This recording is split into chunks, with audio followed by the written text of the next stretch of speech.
Off the highway, everybody. Tony Kriz, and I'm with my friend Josh Williams. Josh is the lead pastor of Elm City, hey bud, Vineyard Church in New Haven, Connecticut. And Josh, when I think of Connecticut, I think of a bunch of rich white people. That's what I think of. And yet I've been to your church, and I look around and I actually saw quite a bit of diversity in your congregation and on the stage. And I'd love for you to just kind of talk about that as the lead pastor there. How have you managed to foster this thing that everyone's talking about, but very few people seem to be doing it effectively, and you are. Talk about that. Yeah, I think multi-ethnicity has a cost attached to it. And it certainly has a cost attached to it when you're a place like New Haven, Connecticut, which, regardless of Connecticut's reputation, is a pretty diverse city. Okay. Got a lot of Latino folk, Black folk, but it's a cost that requires an ability to be comfortable with being uncomfortable.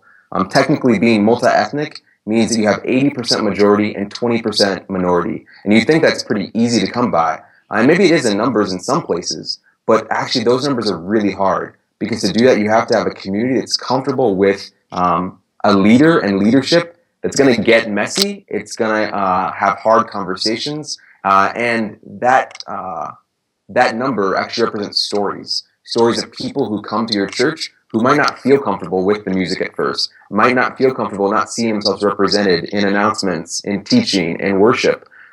So to really do something, you have to be comfortable with change and changing up a lot of things that are very precious to us church folk. When we think about our music, when we think about our leader, when we think about styles of communication, we have to let some of that go. And I think we've actually got to frame that as discipleship. We can't just say that this is an add-on that we want. We've got to say to be disciples like Jesus, we've actually got to embrace some of this stuff, and it has a cost to it.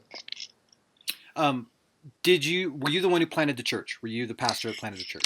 No, I wasn't. So I joined about 8 months in. I think it's a real credit to our pastoral team that they saw me, that they said, hey, you, do announcements. Hey, be an intern. Ask us hard questions. What do you think about race and ethnicity? I was really thankful to have that voice. And for me, that voice was already multicultural. It was white and Asian. There were a few people that were Black, mostly from kind of an African background. But to me, that was enough to say, hey, it's not an all-white church. No one said it has to be all-white. So I'm just going to keep inviting people of different ethnicities.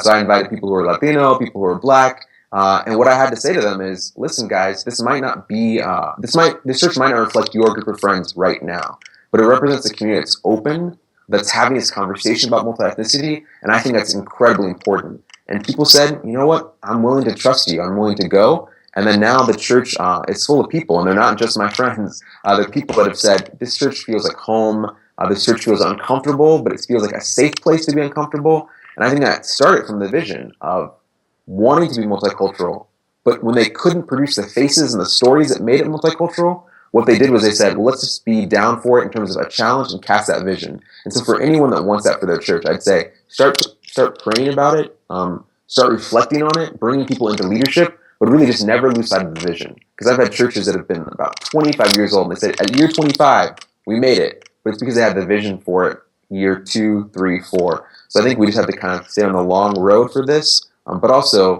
again, embrace that cost. It's not an add-on. It's essential to what your church needs to be if you're going to become that.